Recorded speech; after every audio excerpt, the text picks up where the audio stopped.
안녕하세요. 만나서 반갑습니다. 자, 이번 시간 환기와 관련된 내용 살펴보겠습니다. 자, 국소환기 있는데 이제 뭐 후드, 덕트, 배풍기, 배기구 뭐 이런 것들이 여기에 이제 장치로 들어가 있고, 후드가 지금 보면 요런 애들이에요. 여기 후드, 얘도 후드, 얘도 후드예요. 다만 좀 이 후드의 형태가 달라진 거고, 송풍기 여기 있죠. 그다음에 이렇게 해서 나가요. 여기가 덕트. 국소환기가 장치가 전체 환기 장치보다 좋은 거 돼 있습니다. 유해물질 확산이 좀 적다. 제어가 잘 된다. 면적이 좀 적다. 방해기를 적게 받는다. 이렇게 되겠고. 후드 같은 경우에는 아까 얘기한 것처럼 이 가까이 있는 그 이렇게 얘가 이제 후드거든요. 유해물질을 발생한 곳마다 설치를 해야 되고, 그 다음에 가까이 해야 됩니다. 그 다음에 여기에 중요한 내용은 여기에요. 개구 면적을 좁게 하고 흡인 속도를 크게 하고, 그 다음에 이 후드와 설치와 관련해서 나오는 이제 포착 속도라는 말이 나오는데, 이게 충분히 유지해야 된다라는 게 후드의 일반적인 흡입 요령이 되겠습니다. 그래서 발생원에 최대한 접근을 시키고 포착 속도를 충분히 유지한다. 개구 면적을 좁게 한다. 그래야지만 이 속도가 결국 면적이 줄어들면 부위가 커질 수밖에 없거든요. 유량이 동일할 때. 그래서 이게 연결이 좀 되죠. 에어커튼이라는 거는 여름에 이제 에어컨 틀어놓고 이제 문은 좀 열어놨어요. 근데 에어커튼이 막 내려와. 그러면 바람이 위에서 내려오면서 그 찬바람을 밖으로 못 나가게 하는 경우가 있어요. 그게 이제 에어커튼인데, 그런 것들을 사용한다. 자, 잉여 공기의 흡입을 적게 하고 충분한 포착 속도, 그렇죠? 또 나오죠.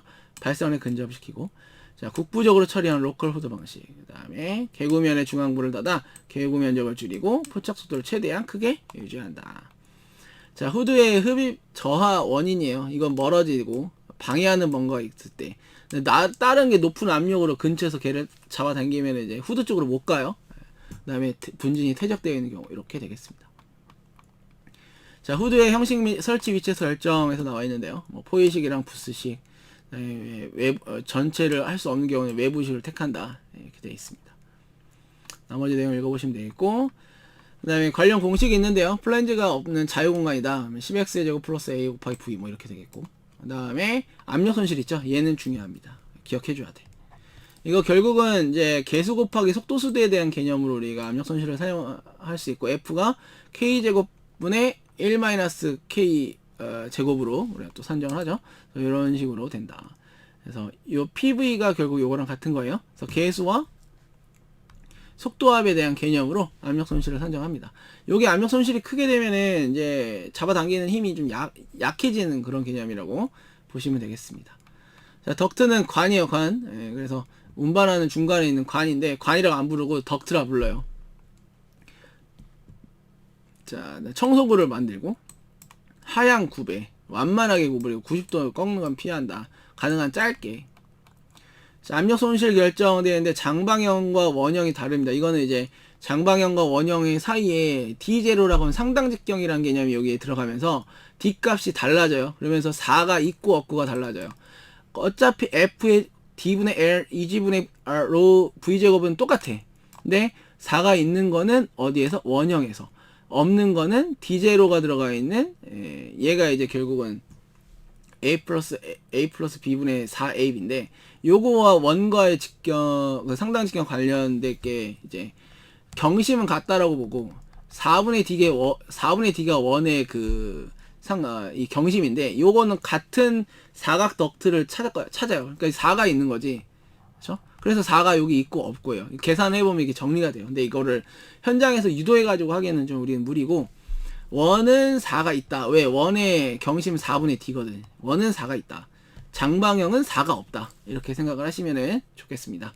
그 다음에 상당직경은 A 플러스 B분의 2AB인데, 이것도 마찬가지로 이게 이 수질이랑 다르거든요. 이거는 대기의 사각 덕트일 때 요 식이 이제 들어가는 거예요. 그래서 요걸 다른 데다 또 적용하고 하시면 안 되고, 여기에만 쓰시면 됩니다.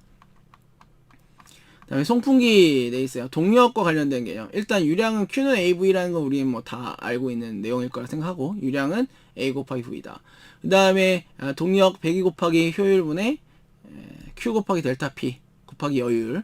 NS 비교회전도예요. 이거는 어떤 펌프 이런 이 동력에 대한 어떤 비교를 할 때 네가 뭘 더 잘하냐 너는 뭘 더 잘하냐에 대한 걸 비교할 때 이 값을 쓰는 거죠. 그래서 RPM에 대한 개념으로 들어가는데 얘가 분당 회전수에 분 그래서 미닛으로 들어가야 돼. 그래서 이것도 공식으로 기억하셔서 공식을 대입해서 계산 문제 푸는 그걸로 준비를 하시면 되겠습니다. 자, 상사법칙이 있는데 이거는 사실 우리가 대기 환경에서 상사법칙까지 하기는 좀 무리가 있거든요. 이건 이제 기계 쪽이 좀 더 가까워요. 그래서 좀 어려움이 있는데 여기 이제 유량 풍합 동력 있죠. 제 1법칙 정도 하나는 좀 기억을 해주시면은 좋겠습니다. 자, 그래서 뭐 좀 약간 여기는 부담되니까 하나만 해서 뭐 이게 어떻게 되느냐, 이거 계산을 하면 어떻게 되느냐, 이런 것들이 이제 어쩌다 한 번씩은 만날 수는 있긴 하죠. 자, 이번 시간 여기까지 해서 마치도록 하고요. 다음 시간 이어서 또 내용 볼게요. 감사합니다.